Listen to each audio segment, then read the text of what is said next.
Good afternoon, everyone. I'm Dr. Doug Ward. I'm one of the professors that you will have in your MBA program. And what I'm going to discuss with you today is a few things related to our MOI library resources, as well as utilizing Turnitin. So I'm going to go share my screen with you so that you can see exactly what I'm referring to. And your professor will determine how they will be using Turnitin, and I'll explain to you how I plan to use Turnitin for my courses. But your specific course professor will be the one that you will need to be having those discussions with when it comes to exactly how they want to use Turnitin. So let's go to MOI Library first, just like you're accustomed to. I'm going to sign in.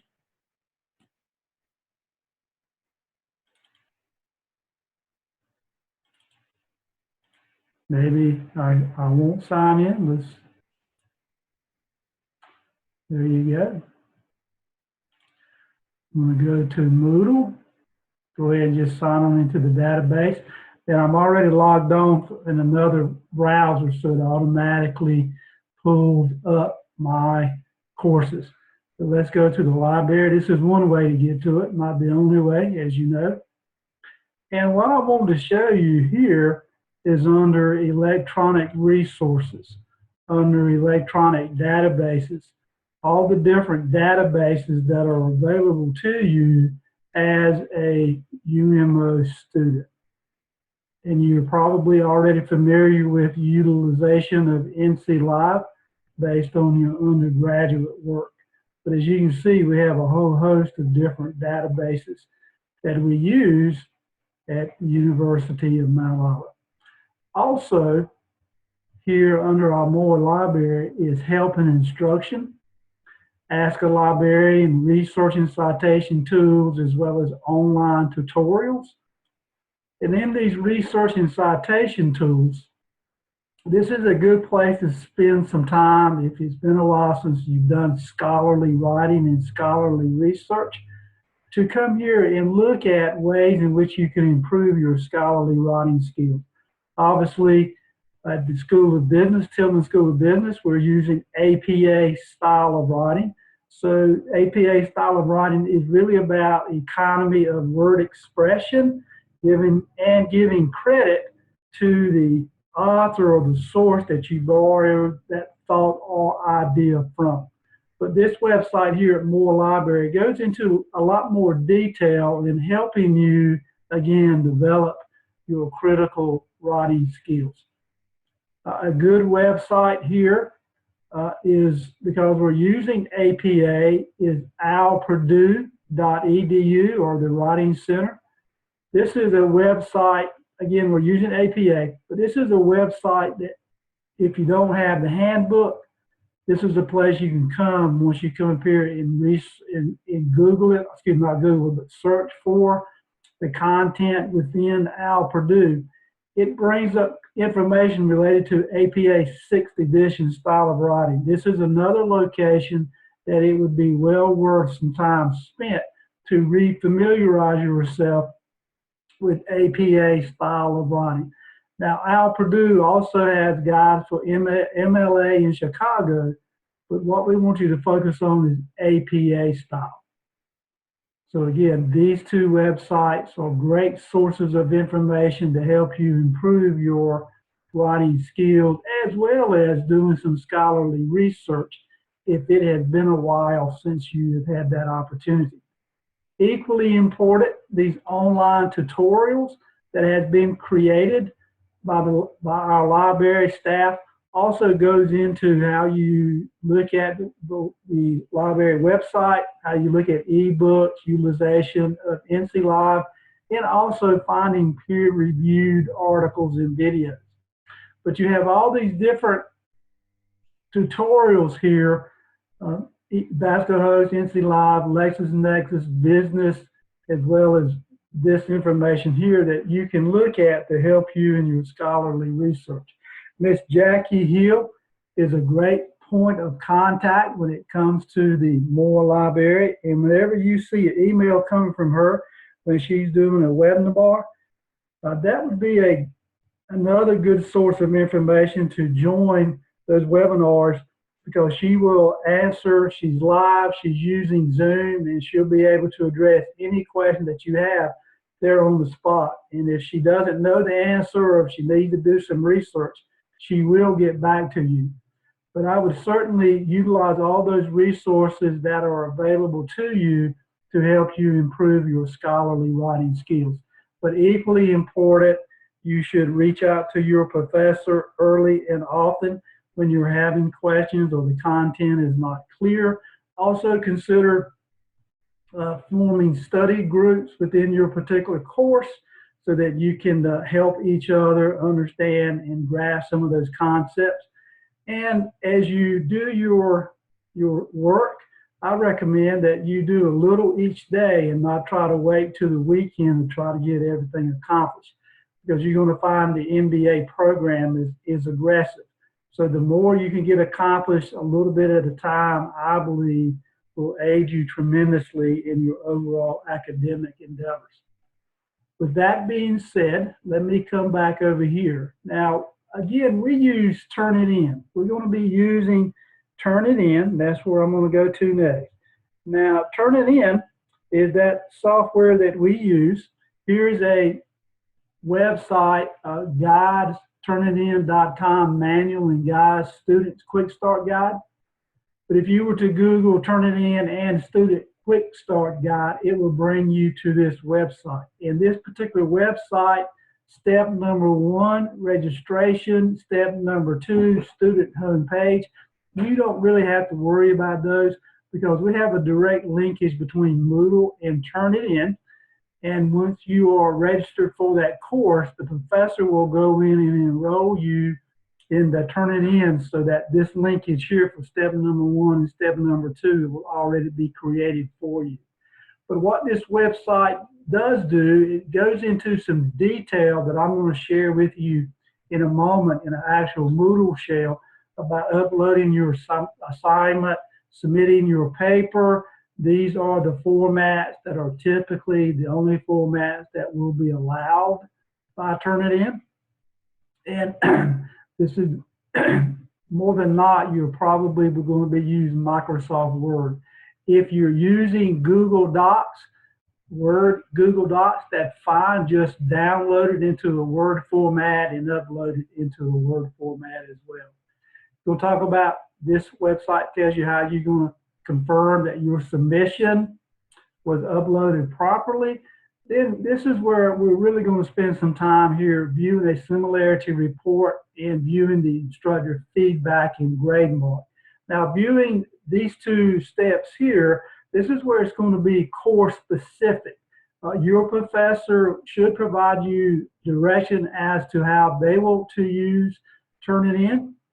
And if it's not clear, or if you have a question, please reach out and ask your professor, tell them that you need that insight. And I'm going to explain to you how I like to use Turnitin in some of my classes as well. And everything we talked about here to give you this short video that you could view to help reinforce some of these concepts that we've just talked about. So with that being said, we've talked about the Moore Library, the electronic resources, what's available for you out in the databases, as well as the online tutorials. Miss Jackie Hill is a great point of contact. If you have any questions about utilizing any of those resources, and whenever she does those webinars, make sure if you have an opportunity, attend some of those, because they're usually an hour long, they're live, and they're very, very informative. So with that being said, I'm going to go to my actual Moodle shell. So let me bring this screen over. This is the current Business 500 class that I'm in. There's no grading, no assignments that have been uploaded. So this information would be considered directory information. Again, there's no grades, no assignments that have been posted. But this is what, let me back up here. This is what you're going to see on your assignments when you get ready in your class to upload those assignments. So this is our week number 2 in this particular class. And you can see our first Turnitin assignment is designated here, assignment 2E, 2 Echo, managerial economics. So whenever I click on this link, it's going to bring me to the embedded Turnitin linkage that we have established between our Moodle shell and Turnitin. A few important things here. This is how I like to use Turnitin. I like to have students to improve their scholarly writing skills. So you'll see 3 dates here. Before I go into those 3 dates, you see the title of the assignment, you see a start date, a due date, a post date. We're using a 100-point scale for that, and we have this grading rubric if we want to launch the rubric manager, where you can see a rubric that's directly linked to this assignment. With that being said, we have 3 dates again. We have a start date and a post date. And what you see here is that for this particular class, they're the same dates, the very same dates. So what that means is that the start date here signifies this is the earliest time that you can make a submission to any assignment. The post date signifies this is when, if these 2 dates are the same, or these 2 dates will allow the professor to, as soon as they provide feedback to you, to see that feedback instantly. So the start, I usually set my start date and my post date to the very same dates. Then the due date is when that is the date where the paper or the assignment is really going to be overdue. Pay attention to this due date. In our syllabuses, we indicate that late assignments will not be accepted. So you want to make sure that you meet your deliverables. Pay attention to your deliverable due date. But your start date is the earliest point to which you can submit an assignment. The post date is the earliest date to which you can see the professor's feedback. Just because I have these 2 dates set on May 8th doesn't necessarily mean that on May 8th, if a paper is ready, that I will give feedback on May 8th, because the paper is not due until the 21st. But if I'm in here and I'm reviewing and I'm doing it before May 21st, as soon as I post that feedback, the student is eligible then at that point to see it. But the start date, post date, typically the same. The due date is the absolute overdue date. How I like to use Turnitin is that I like for the students to come in, and when they upload their assignments, you see this up arrow here. It's going to take them to this submission page. And in this submission page, you're going to enter a title, and you can either drop and drag your file here, or you can go to browse, and you can actually browse and attach the file here. Then you're going to hit this upload file, and what that will do is that is going to attach that file to this folder here. Then when I add submission, when I hit the word add submission, it is going to upload it into the Turnitin aggregate database. And once it is uploaded in the aggregate database and Turnitin, it will give me a digital receipt. That signifies that Turnitin now, by that unique number, has received my assignment.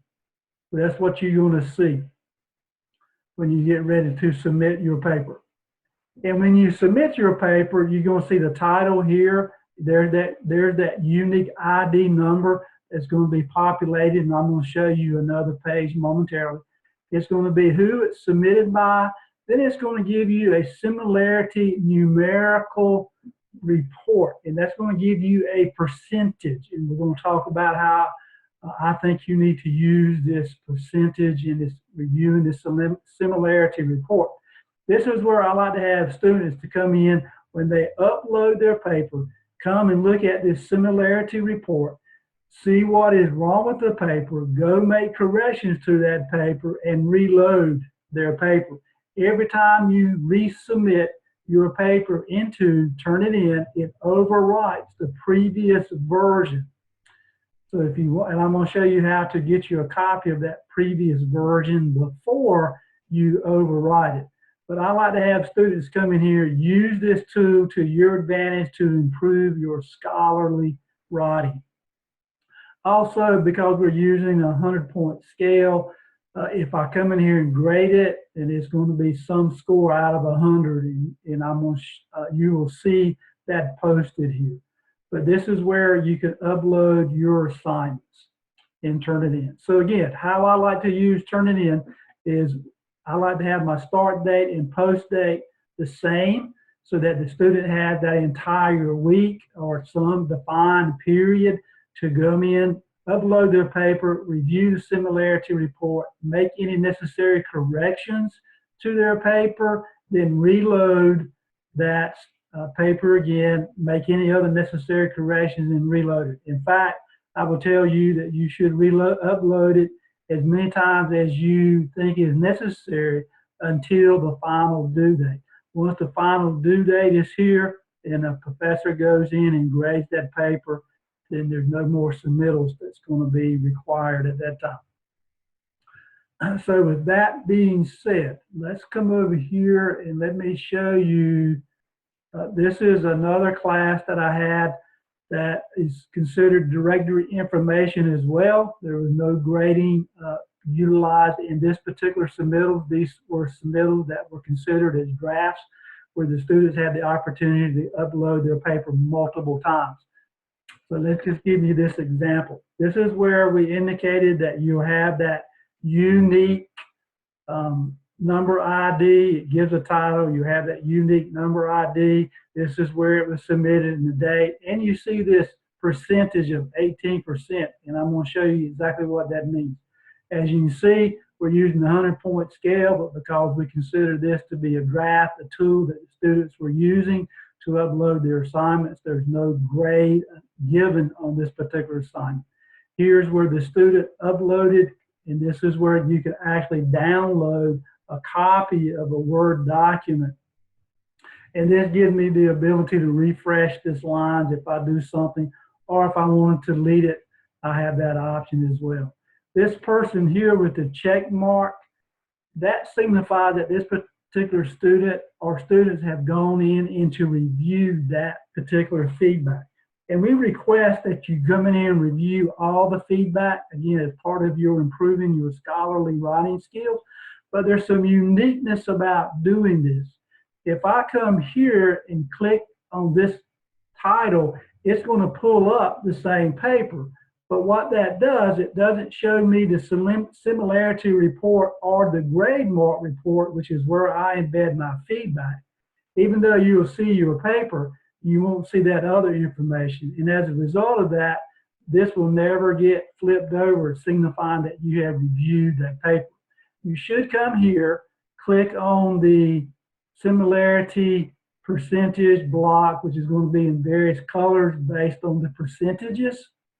And when you click on that particular block, it's going to pull up this thing that is in the Turnitin Classic Edition. And we're going to go to the Feedback Studio Edition.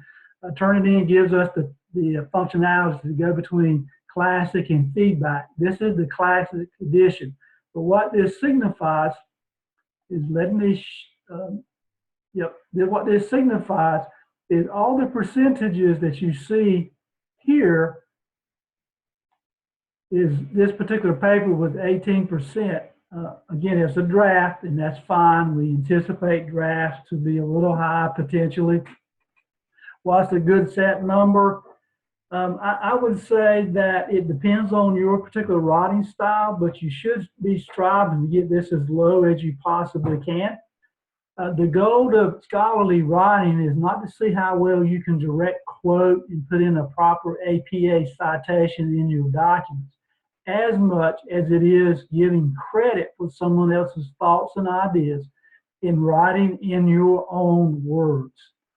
And even if you were to write for me and you were to have great APA citations with page numbers and quotation marks, technically that is correct. Technically that is a correct paper, but I would still push back on you because we want you to write in your own style. We want you to develop your own critical thinking skills and take those critical thinking skills and put them in your own words. And now some professors may say that that's perfectly fine, but for me, I think I would prefer you to get this as low as you possibly can. And I think my peers will consider that same way. Get it as low as you possibly can. Develop your own critical thinking, your own critical writing skills, and not depend on putting in something into proper APA citations with quotation marks, author, year, and page numbers. So with that being said, what Turnitin did, Turnitin will go out and it's going to compare this particular paper to everything that's within their aggregate database. Within that aggregate database, it's going to include papers that's from our university. It's going to include papers of student papers from other universities. It's going to include information that came from selected websites that they have subscribed to. So it's looking at a whole host of information to see if this paper is original or is it similar to other content that's within their aggregate database. This particular paper came back to be, as you see here, this percentage, and this is where it came from. But this is how I want you to focus and use Turnitin. Yes, look here at the percentage. But then when you pull up the originality report, come here and see what's highlighted. It is not uncommon to see this information here in almost every paper you will submit come back as saying it's highlighted or it's not original. I do not get, nor does anyone else get overly concerned about this type of information here. Table of contents, the word references, the University of Mile Olive, page number 1, page number 2, all that type of information is generic information, and it comes back highlighted just about for any paper you will submit. That's why I look here at the percentage, but I really want to dive into the details.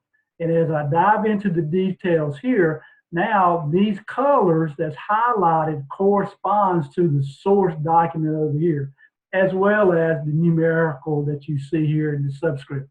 Number 3 is associated with something that came from the Institute of Technology here. But that's how you would use this information. Now, as we look into the details, what we have here is, this is quotation marks that we can see here. We left out the other one here, which is something that is easily to be fixed. But equally important, they have a citation. They have the author, the year in this particular case, because there's no clear publication date, APA says use the no date convention, and that's what we have here. And this is the specific section within that HTML website where it came from.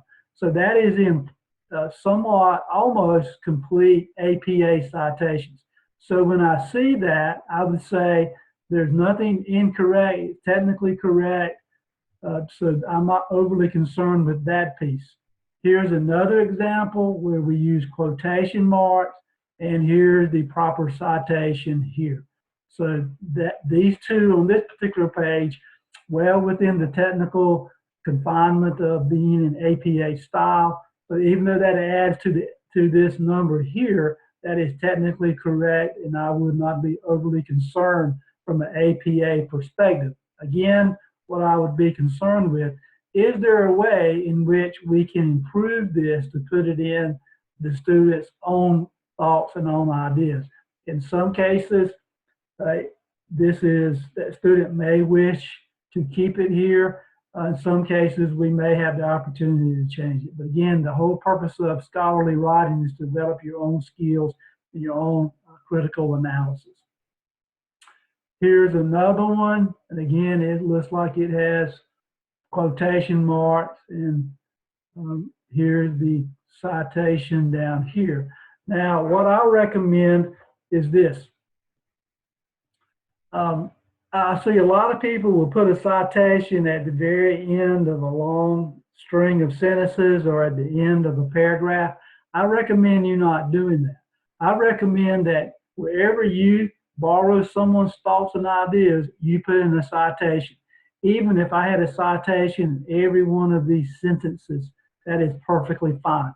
Because unless you're using very clear transitional phrasing, it may be difficult for the reader to see that this quote came directly from here. So I recommend cite as you go. Cite in every sentence that you need to cite in, any place where you borrow someone else's thought or idea. Do not fall prey to putting at the very end of a long paragraph and anticipate that the reader will be able to clearly understand that that citation is related to everything within that paragraph.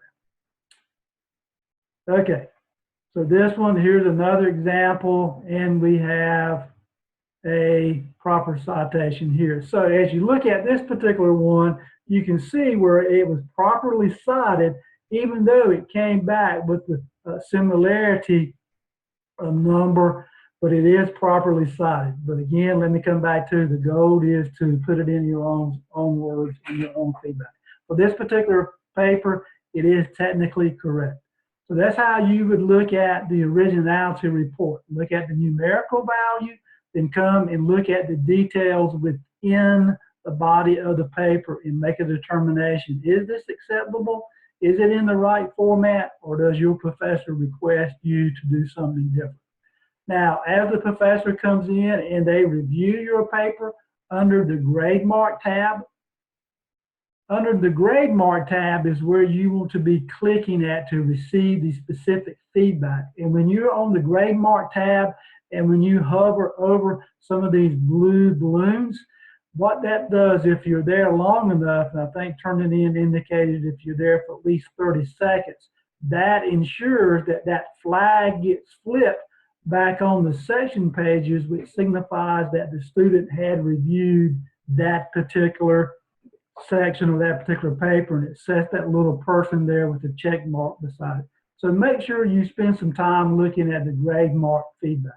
And as you can see, this is the feedback that was provided for this particular paper, and you will see that all the way through your assignment feedback. This is your opportunity to come in here and make some corrections, improve your scholarly writing skills before you do a final upload for grade, if your professor has so designated to do that. For some assignments that I assign, it may be that it's what I call one and done, depending on the type of assignment that it is. You may only get one opportunity to upload that paper and look at the similarity report, and we're going to grade what you submit. But the majority of my classes, I try to utilize it as a tool to help you improve your scholarly writing skills. But ask your professor as they're using Turnitin how they're going to use Turnitin and what is the expectations for it. So this was the classic view. And the other piece about this classic view is I use a lot of rubrics as well as other professors, and I will use my rubric in conjunction with these blue balloons to give you overall feedback in for your assignments. And I usually have mechanics piece, organization piece, a content piece, archival, the type of scholarly sources, peer review sources that you're using, how well is your grammar, and how well did you document in APA style. Turnitin does not check for grammar. You utilize some other document or some other source to help you in your grammar. Turnitin does not check grammar, but it is something from at the graduate level, you should be well versed in your writing skills. And as you hover over any one of these blocks, you can see what the scale is associated for each one of these blocks. So this is the classic edition. Your professor may be doing the feedback studio functionality of Turnitin. So let's go there. It's basically the very same, the feedback, the originality report, all works the same. And again, because this is considered a reference directory information, no grade is assigned to this. This was just for draft feedback only. And as you can see, it's highlighted the very same way. This is what we discussed a while ago in the classic edition. And if I come here and click on the quick marks, now you can see my blue balloons where the feedback is provided. And if you were to click here, you would see the grading rubrics and what was allocated for this draft to help the students improve their scholarly writing skills. So your professor may use either the feedback studio, or they may use the Turnitin Classic, but they both work the same way as far as giving you feedback. So make sure that you are comfortable in using Turnitin. If you're uncertain as to how your professor is going to use the Turnitin feedback, make sure you ask the question. But Turnitin is a good tool that will help you improve your scholarly writing skills, especially when it comes to giving someone else credit for their thought and their ideas. Oversight, my rule of thumb is oversight rather than undersight. And with that being said, that's what I really wanted to cover on this Turnitin tutorial. And as we indicated at the very beginning, if you have a question with reference to Turnitin, go to the Turnitin student guide that we had shown you earlier, and you should be able to see some of this very same information that we covered today, as well as a short video. Thank you so much.